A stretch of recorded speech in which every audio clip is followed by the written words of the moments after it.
जो छोटा बच्चा है, जिसको एक गार्जियन चाहता है कि मैं अपने बच्चे को स्कूल भेजें, मैं किसी भी विद्यालय के प्रति क्या तलाश करें? सर बहुत अच्छा सवाल किया आपने। जी सर आजकल के जो पेरेंट्स हैं सब स्मार्ट हो चुके हैं। हमारी मॉरल ड्यूटी क्या बनती है, अगर हम चाहते हैं हमारा बच्चा स्कूल जा रहा हो, हम स्कूल को विजिट करें, ठीक है। स्कूल के जो अपने रिसेप्शनिस्ट या जो भी ऑफिस स्टाफ है उनसे मिलें, प्रिंसिपल मैम हो उनसे मिलें और टीचर से इन्वॉल्व हो, ठीक है। इस केस में स्कूल क्या करेगा, स्कूल के पास जो भी बेसिक एमिनिटीज़ हैं वो बताएगा अपने बारे में कि हमारे पास बेसिक एमिनिटीज़ ये हैं, अपने स्पेशल फीचर्स बताएंगे, ठीक है। और जैसे कि हम हर एक चीज़ खरीदने के पहले मैं बता रहा हूँ हम लोग रिव्यू करते हैं, रिसर्च करते हैं, तो स्कूल के बारे में अच्छे से पेरेंट्स रिसर्च कर लें, अच्छे से देख लें। और हमारे स्कूल में क्या है कि जैसे ज़्यादा से ज़्यादा टीचर्स सब प्रोएक्टिव हैं, प्रिंसिपल मैम भी प्रोएक्टिव हैं, जैसे कि आप देख रहे हैं पूरी ट्रेनिंग में शी वाज सिटिंग हियर, तो सब लोग प्रोएक्टिवली इन्वॉल्व हैं। तो होता क्या है, जब पेरेंट्स 4 स्कूल जा रहा है पता लगाने कि यहाँ पे है, वहाँ पे, यहाँ पे, वहाँ पे है, तो कहीं ना कहीं तो लास्टिंग इंप्रेशन रहेगा ना। आपको अगर कार खरीदनी है, आपको कार की ज़रूरत है, तो आप रिव्यू देखेंगे 4 जगह, लेकिन लेंगे तो हाँ अगर ज़रूरत है तो वही मैं कहना चाह रहा हूँ, जब स्कूल में आएंगे वो तो स्कूल के बारे में जान पाएंगे, तभी वो मैनेजमेंट से मिल पाएंगे, तो मैनेजमेंट को जान पाएंगे, टीचर को जान पाएंगे, प्रिंसिपल को जान पाएंगे। और मेन चीज़ ये है स्कूल की आइडियोलॉजी क्या है वो पता चल जाएगी, बच्चे जो वहाँ पढ़ रहे हैं वो उसके बारे में बता सकते हैं। तो द मेन थिंग इज़ वो जो एनवायरनमेंट है जो स्कूल का है उसको फील करना पड़ेगा, वहाँ पे आना तो पड़ेगा। लोग कहते हैं कि मेरा बेटा जो है फला पब्लिक स्कूल में पढ़ रहा है और वहाँ की फीस इतना है, मैं इतना फीस देता हूँ, लेकिन इसे कुछ नहीं आता है। तो उन बच्चों के लिए गार्जियन की क्या होनी चाहिए, योगदान होना चाहिए, इसलिए कि आप ट्रेनर हैं। ठीक है सर। ट्रेनर का एक मतलब ये होता है कि अगर आप टीचरों को ट्रेनिंग दे रहे हैं तो आप गार्जियन को भी इस हमारे चैनल के माध्यम से एक ट्रेनिंग दे दीजिए, जिससे जो है बच्चा बहुत ही आगे जाए। सर देखिए, पहली बात तो मैं इस चीज़ से एग्री नहीं करता हूँ। अगर पेरेंट्स ये सोचते हैं सिर्फ पैसे देने से उनके बच्चे का डेवलपमेंट हो जाएगा तो कभी नहीं हो पाएगा, क्योंकि आज बच्चा स्कूल में है, कल को बच्चा कॉलेज में रहेगा, ठीक है, तो वो उसको उसकी क्षमताओं के हिसाब से ही मिलेगा। जो बच्चे का डेवलपमेंट का ट्रायंगल होता है उसमें तो तीनों एंड है, बच्चा, स्कूल और माँ बाप, ठीक है। और माँ बाप के पीछे सोसाइटी भी रहती है पूरी। तो जो बच्चे का डेवलपमेंट हो रहा है वो हर एंड से हो रहा है। तो जब वो हर एंड से हो रहा है, अगर पेरेंट्स सिर्फ ये चीज़ सोचेंगे कि हमारा कोई रोल नहीं है इसमें और हम यूनिडायरेक्शनल सोचेंगे, स्कूल सही बात है कि नहीं, कि बच्चे का डेवलपमेंट सिर्फ स्कूल में जाके हो गया। अब बच्चा घर में आए वो पढ़ नहीं रहा है बिल्कुल भी ना, फिर वो किसी भी कोई भी जो स्कूल से कंटेंट दिया जा रहा है उससे पेरेंट्स कम्युनिकेट नहीं कर रहे हैं, उससे पेरेंट्स इंगेज नहीं हो रहे हैं। स्कूल से टीचर्स हैं वो रेगुलर कम्युनिकेशन स्टैब्लिश करने की कोशिश कर रहे हैं पेरेंट्स से, तो पेरेंट्स वो भी नहीं कर पा रहे हैं। तो पेरेंट्स का यहाँ पे जब वो मैंने ट्रायंगल जैसे आपको बताया, तीनों का योगदान बराबर के लिए होता है, तीनों एक चैनल बना रहे हैं बच्चे के डेवलपमेंट के लिए, तो पेरेंट्स को भी तो उस प्रोसेस में इन्वॉल्व होना है ना, तभी बच्चे का डेवलपमेंट हो पाएगा। तो पेरेंट्स का भी उतना ही योगदान है जितना सबका है।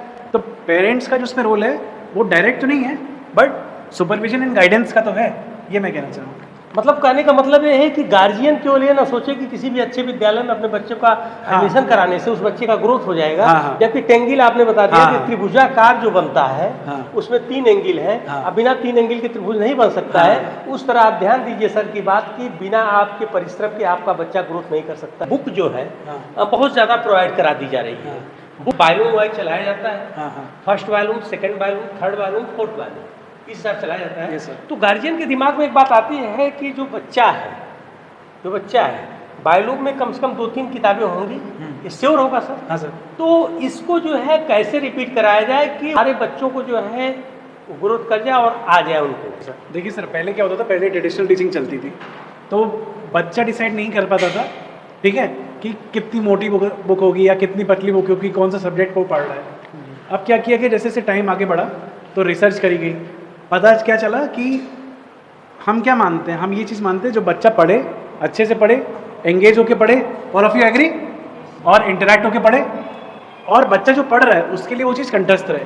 तो हमने उसी सिलेबस को जो कि पूरे साल चलता था उसको पार्ट्स में डिवाइड कर दिया। जो वो पहले एक बुक लेके आ रहा था वो मोटी होती थी मान लीजिए, अब बच्चा वो बुक पढ़ रहा है, पहली बात तो वो बुक ना कलरफुल होती थी उतनी, ना वो बुक उतनी इंटरेक्टिव होती थी, ना उसमें कोई QR कंटेंट होता था, ठीक है, ना ही उसमें कोई विजुअल ग्राफिक्स होते थे। तो हमने हर वो पॉसिबल चीज़ जो बच्चे को एंगेज करना है पढ़ाई के लिए वो चीज़ उसमें डाल दी।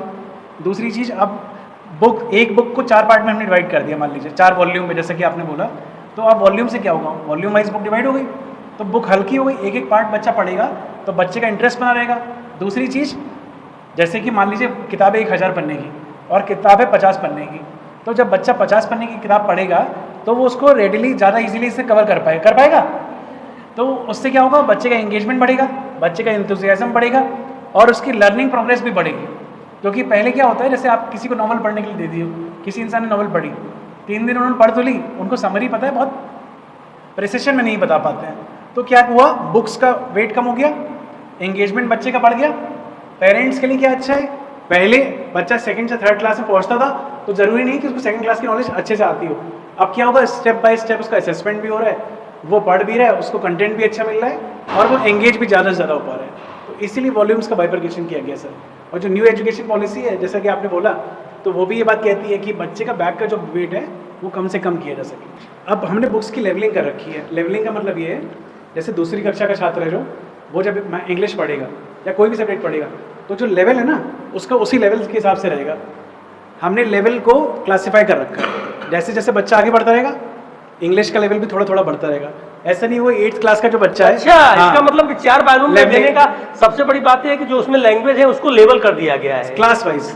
जब क्लास में आगे बच्चे का बढ़ेगा अच्छा, तो उस वाइज उसकी लेवल भी बढ़ेगी। ऐसा नहीं कि 8th क्लास के बच्चे की इंग्लिश 2nd क्लास के बच्चे की इंग्लिश बराबर होगी, नहीं थोड़ा एडवांसमेंट कर दिया उसको एडवांस कर दिया गया है। तो इसीलिए अगर 2nd क्लास का बच्चा है तो उसके पेरेंट्स को पढ़ने में भी यहाँ की मैनेजमेंट व्यवस्था की तरफ से, आप मैडम की तरफ से जो है आप एक ट्रेनर को बुलवाई हैं जो इन अध्यापकों को जो है एक विशेष रूप से जो है नई शिक्षा नीति के अनुसार कैसे बच्चों को ग्रोथ कराया जाए, उनके माइंड को कैसे सेटअप किया जाए, उनके माइंड को कैसे बढ़ाया जाए, इसको लेकर एक जो है चिंतित थी और ऐसी स्थिति में आपको बुलवाई। सर मैं लखनऊ से आया हूँ एंड बेसिकली मैं अभी वाराणसी में रह रहा हूँ एंड सिंस अब स्कूल का एडुकेट करिकुलम फॉलो होने वाला है जी, तो करिकुलम कैसे टीचर्स को फॉलो करना है, न्यू एजुकेशन पॉलिसी के तहत कैसे पढ़ाना है, स्कूल की जो रिसोर्सेज हैं बेहतर से बेहतर बच्चे के ऑलराउंड डेवलपमेंट के लिए कैसे उसको सही से अलाइन करना है, उसके लिए ये ट्रेनिंग हो रही है। 2 दिन की ट्रेनिंग होगी and per day 6 to 7 hours चलेगी ट्रेनिंग। इसमें टीचर्स की स्किल्स एनहांस होंगी, कम्युनिकेशन के थ्रू टेक्नोलॉजी से अवगत होंगे वो, ठीक है, अपनी बात रखना से सीख पाएंगे, आपसी जो टीचर्स में कोहेजन है वो बढ़ेगा। और 2nd डे टीचर्स खुद भी डेमोन्स्ट्रेशन देंगे टीचिंग का और लेसन प्लान को कैसे बेहतर से बेहतर तरीके से अमल किया जा सकता है बच्चों की बेहतरी के लिए। लखनऊ से आपने कई शहर क्रॉस करते हुए आए हैं और उस परिक्षेत्र में बहुत दिन से आप वर्क कर रहे हैं, ऐसा तो नहीं कि पहला विद्यालय आपका होगा। सर मैं जानना चाहता हूँ कि दीक्षा इंटरनेशनल स्कूल बच्चों के भविष्य के लिए अच्छा रहेगा? सर मैं आपको इसका इनडायरेक्ट आंसर देता हूँ, क्योंकि डायरेक्ट आंसर तो कोई भी याद करके दे सकता है जी। सर आज डेट क्या है? मतलब आपके मानक के अनुसार, मतलब हमारे मेन कहने का मतलब ये है कि एक विद्यार्थी के मानक के अनुसार जो है ये खरा है, वही पर लगभग जो है अभी नया है, हो सकता है कहीं से रिक्तियां हों, लेकिन लगभग जो है उस पायदान तक पहुंच चुका है। मैं इसलिए सर इसका डायरेक्ट आंसर नहीं दूंगा, क्योंकि डायरेक्ट आंसर सभी को पता होगा, कोई भी दे सकता है, अपने स्कूल की तारीफ करेगा। मैं इसका इनडायरेक्ट आंसर आपको देता हूँ। इनडायरेक्ट आंसर ये है कि जब हमारी फर्स्ट कॉल हुई थी ट्रेनिंग को लेकर, मेरी मैम से बातचीत हुई थी, तो मैम ने पुटअप करी date 27 which was just after a day after Holi. तो मैम को काम करने में प्रॉब्लम नहीं थी, even though she is principal she can easily take a day off, आराम से छुट्टी ले सकती। परसों होली थी जी, एक दिन उन्होंने छोड़ के डेट्स लगाई जी। तो अभी बच्चे तो आ नहीं रहे स्कूल में जी, अभी आगे आने वाले हैं जी। तो ये सब ये जो तत्परता है या तैयारी है टीचर्स को तैयार करने की, ये वो अपने लिए थोड़ी ना कर रही हैं जी। या टीचर्स आज यहाँ पे आए हुए हैं, सब आए हुए हैं, 6 घंटे 7 घंटे से बैठे हुए हैं, ठीक है, लगातार ट्रेनिंग कर रहे हैं, तो ये अपने लिए थोड़ी ना कर रही है चीज़, ये किसके लिए कर रहे हैं? बच्चों के लिए, और बच्चे जो आने वाले, जो नया सेशन शुरू होगा। तो यहाँ पे आपके दिमाग में इससे क्या इंप्रेशन बनना चाहिए कि अभी जैसे मेरी, जब हम फाइनल कॉल करते हैं ट्रेनिंग के पहले कि हमारा ट्रेनिंग ऐसे ऐसे अलाइन होने वाली है, तो जब मैंने मैम से बात करी, जब मैंने मैम को कॉल किया तो पता चला उनको एक्सीडेंट हो गया। तो मैंने सोचा कि उनको डिस्टर्ब नहीं करना चाहिए, उनसे बात ना करूँ, बट फिर भी आज जब मैं स्कूल आया 8:30 बजे, तो मैं वेट कर रहा था, मैम का कॉल खुद ही आया मेरे पास। तो वो इतने इनिशिएटिव क्यों ले रही है, उनको क्या पड़ी हुई है? अब आप सोचेंगे वो अपनी ड्यूटी कर रही हैं, ड्यूटी तो उनकी वैसे भी चलेगी और ड्यूटी तो बाद में भी चलेगी, but this is a kind of preparation that she is doing for the upcoming session. तो बच्चों के लिए तो कर रहे हैं, या ये सब टीचर्स बैठे तो किसके लिए कर रहे हैं? बच्चों के लिए तो कर रहे हैं, एकेडमिक सेशन के लिए कर रहे हैं। तो इससे ज़्यादा और आप क्या चाहेंगे अब, लेकिन नए सेशन आने के पहले? लेकिन सर मैम की आपने तारीफ नहीं किया है, मैम ने एक शिक्षा बहुत बड़ी दी है, जैसे आपने जितना बताया है सर, कि मैंने समय का आंसर पाबंद होना चाहिए, आदमी को समय की कीमत समझना चाहिए। मैंने सर अगर जो आपने बताया कि मैम का कहना समय की कीमत समझना चाहिए। चलिए ठीक है सर, बहुत बहुत धन्यवाद आपको जो है कि हमें मौका मिला कि मैं इन टीचरों के ट्रेनिंग में आया हूँ और उन टीचरों के ट्रेनिंग में आया हूँ जो बीटीसी और बीएड की ट्रेनिंग नहीं ले रहे हैं, बल्कि पढ़ाने की एक नई ट्रेनिंग है। चलिए ठीक सर, नमस्कार।